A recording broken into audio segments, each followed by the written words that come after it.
सूत्र में महापुरुषों ने कहा है कि वाचो वेगम मनसा क्रोध वेगम जिह्वा वेग मुदरोपस्थ वेगम एतान वेगेन यो विषहेत वीरा सर्वामपि माम पृथ्वीम स शिष्या। बोले जो वाणी के वेग को सह जाए, जो मन के वेग को सह जाए, जो क्रोध के वेग को सह जाए, जो जिह्वा के वेग को सह जाए, जो उदर के वेग को सह जाए, जो उपस्थेंद्री जनेन्द्री के वेग को सह जाए, वो इन वेगों को सहने वाला वीर पुरुष ही समस्त पृथ्वी पर विजय प्राप्त कर लेता है और जगत गुरु कहलाने का अधिकारी है। तब लग जोगी जगत गुरु, जब लग रहे निराश, और जब आशा मन में भई जग गुरु जोगी दास। भाव ये है कि यदि आप इन वेगों को नहीं सहेंगे तो आप परमार्थ की ऊंचाई पर चढ़ नहीं सकते। इन वेगों को सहना ही पड़ेगा। वाचो वेगम मनसा क्रोध वेगम जिह्वा वेग मुदरो पस्थ वेगम।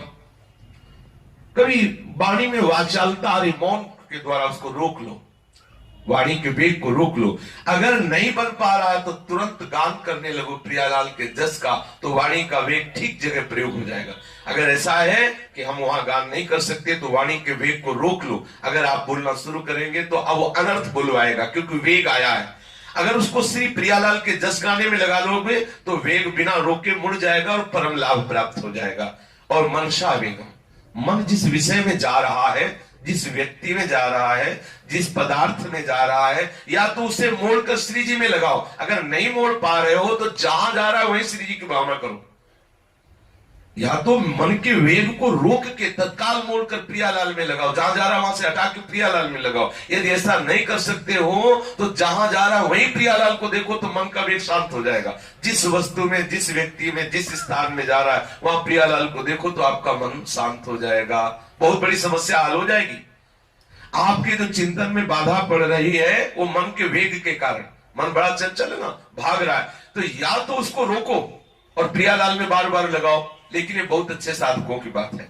अगर ऐसा नहीं कर पा रहे तो दूसरा सूत्र, जहां जहां जाए भले भाव नहीं बन पा रहा लेकिन ऐसा कोई, यहां श्री भगवान है, यही हमारे प्रियालाल है, ये वस्तु है प्रियालाल ही इस वस्तु के रूप में है, ये व्यक्ति है प्रियालाल इस व्यक्ति के रूप में, ये स्थान प्रियालाल के ही रूप में। चिद चिद लक्षणम सर्वम राधा कृष्णमयम जगत। मन का वेग शांत हो जाएगा। क्रोध वेगम, किसी के प्रति प्रतिकूलता का जब भाव हमारे प्रति आता है, वो हमारे प्रति करे या हम उसके प्रति करें, तो क्रोध का वेग आ जाता है। साधक को क्रोध करने से बहुत बड़ी हानि हो जाती है। जो क्रोध का वेग आता है तब ये समझ में नहीं आता कि हमारा परमार्थ का स्वरूप क्या है, हमें बोलना चाहिए, नहीं बोलना चाहिए, करना चाहिए, नहीं करना चाहिए। उस वेग को सहना है। उस वेग को तभी सहा जा सकता है जब हमारी भजन के प्रति महत्व बुद्धि होगी। पीछे चर्चा हो चुकी सुबह सत्संग में कि अगर हम एक बार क्रोध करें तो 1 महीने का भजन नष्ट हो जाता है। तो अगर हमें ये भय रहेगा कि हाय अगर हमने गुस्सा किया तो भजन करना कितना कठिन बात, 1 महीने का भजन नष्ट हो जाएगा, तो हम उस क्रोध को सह लेते हैं। जिससे हमें पता है कि हम इस समय 1 लाख रुपया लिए हुए हैं और ये जो लड़ रहे हैं ठग लोग हैं, अगर मैं इनके लड़ने में लगा तो हमारे रुपए छीन लेंगे, तो हम पिटते रहेंगे लेकिन बोलेंगे नहीं, क्योंकि वो यात्रा पूरी करनी नहीं, हमारा धन चला जाएगा। भजन रूपी धन को बचाने के लिए हम क्रोध के वेग को सह सकते हैं कि क्रोध आने पर 1 महीना का भजन प्रभाव नहीं कर पाएगा, वो नष्ट हो जाएगा। हम क्रोध को इस तरह सह सकते हैं, या सामने जो प्रतिकूलता आ रही है ये माने कि भगवत कृपा के द्वारा प्रेरित ये प्रतिकूलता हमें पवित्र करने के लिए आ रही है, या कोई हमारी निंदा कर रहा, अपमान कर भगवत इच्छा से कर रहा है और ये अपमान निंदा आदि हमें पवित्र करके प्रभु का प्रेम प्रदान करेगी, तो हम क्रोध के वेग को सह सकते हैं, फिर हमें क्रोध नहीं आएगा। तुम्हारे रामचरण रत विगत काम मन को निज प्रभु में देखें, जगत के शन करें विरोध। और जिह्वा का वेग, अच्छे अच्छे पदार्थ पाने के लिए हमारी रसेंद्री में वेग आता है। आज कुछ हो, आज हमको चाट पानी, आज हमको गुलाब जामुन पा, अब हम कुछ नहीं, आज जलेबी पा, ये अंदर वेग आता है जिह्वा रसेंद्री का, मुझे ये पाना। अगर ऐसा सामर्थ्य हृदय में नहीं आई भजन के बल से कि उसको महत्व ही न दे, आई और गई, महत्व न दे। अगर ऐसी भाव नहीं आ पाए तो फिर वो सामग्री आपका संकल्प बन रहा है आएगी। अगर भजन ठीक कर रहे हैं कहीं से भी आए वो आएगी सामग्री जिसके लिए आपके मन में संकल्प हुआ है, और अगर उस सामग्री को आप पाएंगे तो आपका जो भजन है वो क्षीण होगा और संकल्प होना पुष्ट हो जाएगा और उस विषय में विशेष राग हो जाएगा। आवश्यक है कि जिस विषय रस की चाह हो रसेंद्री में, उस विषय रस को पाया ही न जाए। अगर संयोग वसात वो पदार्थ आ जाए जिसकी मांग हुई रसेंद्री को, तो उसे स्त्री जी को भोग लगा करके बांट दे, थोड़ा किनका रूप से पाले, तो वो प्रसाद जाकर के उस रसेंद्री में जो राग पैदा हुआ उस विषय भोग का, वो नष्ट कर देगी। पहली बात तो पाया ही न जाए, आने पर उसे भोग लगा के एकदम बांट दे। यदि ना रहा जाए तो भोग लगा के बांट के ही उसे पाए तो उसका राग खत्म हो जाएगा। सीधे रसेंद्री के जो भाव आ रहे कि अब आप दुकान में खड़े खा रहे हो, ब्रजवासी दुकान में गए, लिया और खा, ये साधक का लक्षण। अगर आप ऐसा कर रहे हैं तो रसेंद्री के वेग को आप अपने में काबू नहीं कर पा रहे, तो अनर्थ की निवृत्ति नहीं हो सकती। खान पान सुख चाहत अपने, तिनको प्रेम छुअत नहीं सपने। दूसरी बात है उदर के वेग को, भूख लगी है, व्याकुलता हो रही है, आप व्याकुल भूख से होकर के चलो, जैसे भी चले हम यहां भी पा लेते हैं, यहां भी पा लेते हैं, नहीं, विवेक पूर्वक उदर के वेग को रोकने की सामर्थ्य साधक में होनी चाहिए। भूख लगी तो व्याकुल नहीं होना चाहिए, उस समय भजन में परायण रहना चाहिए। अगर प्रसाद भगवत प्रसाद है तो उसे स्वीकार करे श्यामा श्याम का, नहीं तो ब्रजवासियों के मधुकरी, और ना मिले तो भूख को पा जाए, जो भूख हुई ना उसी को पा जाए। और राधे श्याम, भूख को रोकने की क्षमता उपासक में होनी चाहिए। जानबूझ करके कभी कभी एक दिन ऐसा बिल्कुल उपवास, ये जो उपवास करने की भावना बनती है ना कि आज सिंघाड़े के आटे का हलवा, कुटू के आटे की पकौड़ी, बोले आज अमुक व्रत है, आज उपवास, ये उपवास है। इससे तो अच्छा वो था जो मधुकरी मांग के रोटी पा ली थी, क्योंकि अच्छे अच्छे पदार्थ उपवास में थे। उपवास का मतलब उपवास। राधे श्याम, शाम की एक बार थोड़ा जल फल ठाकुर जी को अर्पित करके ले ली, बस ऐसा। वो एक दो दिन भूखे रहने का भी अभ्यास कर, इससे स्वास्थ्य भी अच्छा रहता है और अपने में काबू भी होता है कि हम उदर के वेग को रोक सकते हैं, ऐसा। और फिर कह रहे हैं कि जो उपस्थेंद्रिय है, जनेन्द्रिय है, इस पर विशेष शासन करने की आवश्यकता है।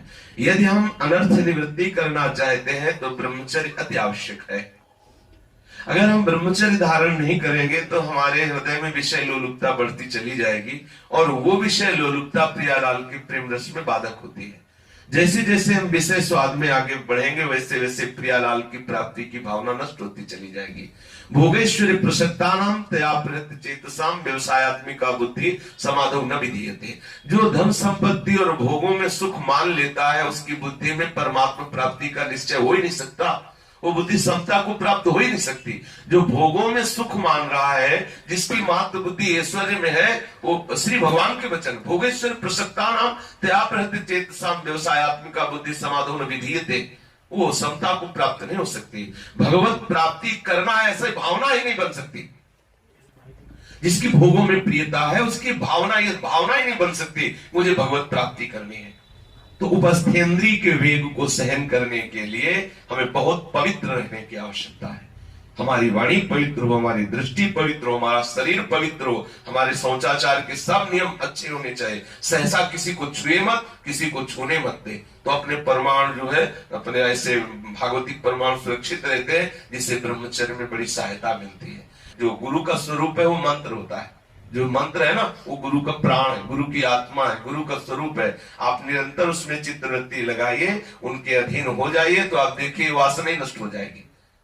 अगर हमारे हृदय में वाणी के वेग को सहने की, मन के वेग को सहने की, क्रोध के वेग को सहने की, जिह्वा के वेग को सहने की, उदर के वेग को सहने की और जनेन्द्रिय के वेग को सहने के सामर्थ्य नहीं है, तो अनर्थ की निवृत्ति नहीं होगी। आपको जलना ही पड़ेगा जब तक इन वेगों को आप नहीं सहेंगे।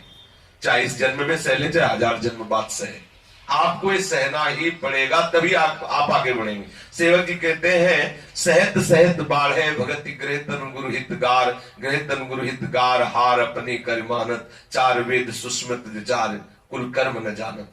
अगर हम सहने में टूटेंगे कि हमसे तो सहन नहीं होता, तो घर बैठो, फिर परमार्थ की प्राप्ति कैसे होगी। हमसे भजन नहीं होता, हमसे वेग सह नहीं जाते, हमसे प्रतिकूलता सही नहीं जाती, तो आप इस परमार्थ पे चलने लायक नहीं है। नामात्मा बलहीन लभ्या, जो बलहीन पुरुष भगवत प्राप्ति के योग्य नहीं रहता। अगर हमारे हृदय में ये भाव हो कि हम हर कष्ट सहेंगे, आपके द्वारा हर दिया हुआ प्रतिकूल व्यवहार हम सहेंगे। हे नाथ, हे करुणा में सिर्फ मुझे आपकी भक्ति चाहिए, आपका प्रेम चाहिए। तो कुछ दिनों में, जब तक कि अनर्थ है तभी तक क्लेश का अनुभव होता है, और जहां अनर्थ निवृत्ति हुई था निष्ठा आई, और जहां निष्ठा आया था भाव का प्रादुर्भाव, और भाववान पुरुष को अद्भुत रस का अनुभव होता है। जो भावुक पुरुष जन है ना, भावुत सवेन भजताम रस काम धेनुम तम राधिका चरण रेणु माम स्मरामि।